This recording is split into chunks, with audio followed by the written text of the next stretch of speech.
জিনিস নয় যারা যাবে জীবের মৃত্যুর পর জীবের জীব আত্মার অধিকার হয়ে একমাত্র যমরাজে। তাই এদিকে যমরাজ চিত্রগুপ্ত জীবের জীব আত্মার পাপ পুণ্যের বিচার করে তাদের শাস্তি দেওয়ার জন্য করেছেন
মহারাজ।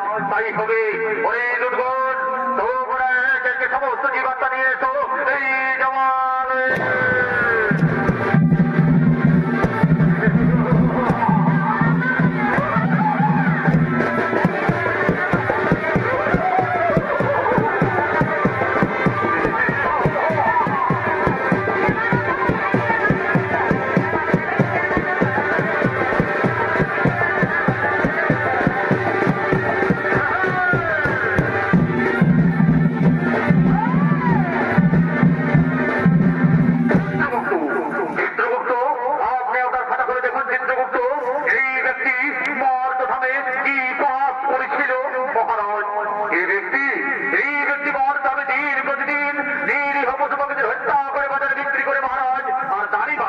এইভাবে জীবিকা নির্বাহ করে মহারাজ।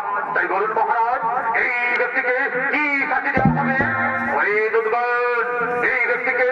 এই ব্যক্তিকে উলঙ্গ করে উল্টো দিক দিয়ে আঘাত করা হোক।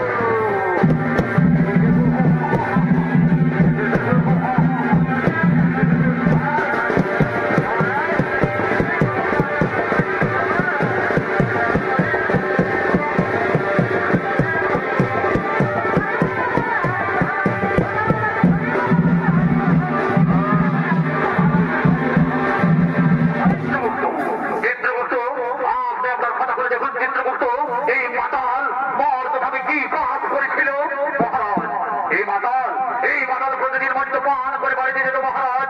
নিজের মা বাবা নিজের স্ত্রী পুত্র কাউকেই দেখত না। তাই বলুন মহারাজ এই মাতালকে কি শাস্তি দেওয়া হবে? এই মাতালকে সত্য যারা হলুদ হয়ে ঘাত করা হোক।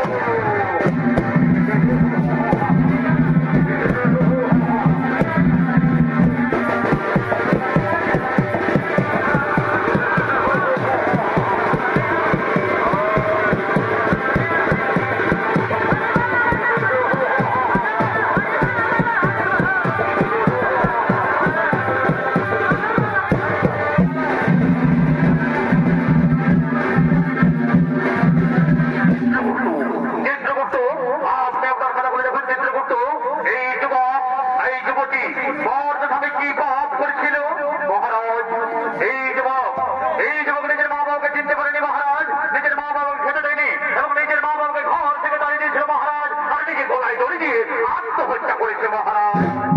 আর এই যুবতী কি পাপ করেছিল চিত্রগুপ্ত? এই যুবতী নিজের স্বামী সন্তানকে ছেড়ে পর পুরুষের সঙ্গে করেছিল প্রেম আলাপন মহারাজ, এবং নিজের শ্বশুর শাশুড়ি কাউকে খেতে দেয়নি। তাই বলুন মহারাজ এই যুবতীকে কি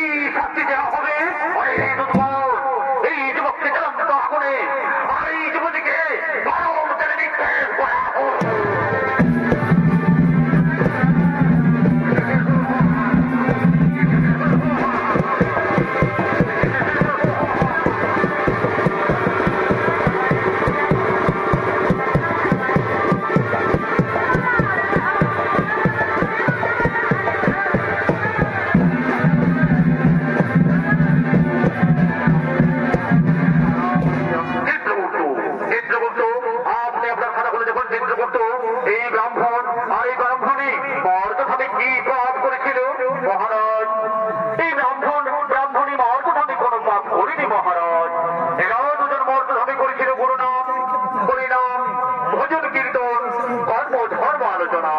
তাই বলুন মহারাজ, এই ব্রাহ্মণ ব্রাহ্মণীকে কি করা হবে? ওরে এই ব্রাহ্মণীকে পুষ্পাগ্রত নিয়ে স্বর্গে পাঠানো হোক, আর পুনরায় মর্তভাবে মানব রূপে জন্ম দেওয়া হোক, পুনরায় মর্তভাবে মানব রূপে জন্ম দেওয়া হোক।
এটা জমা লইয়া উঁচু গলায় কথা বলছি রে,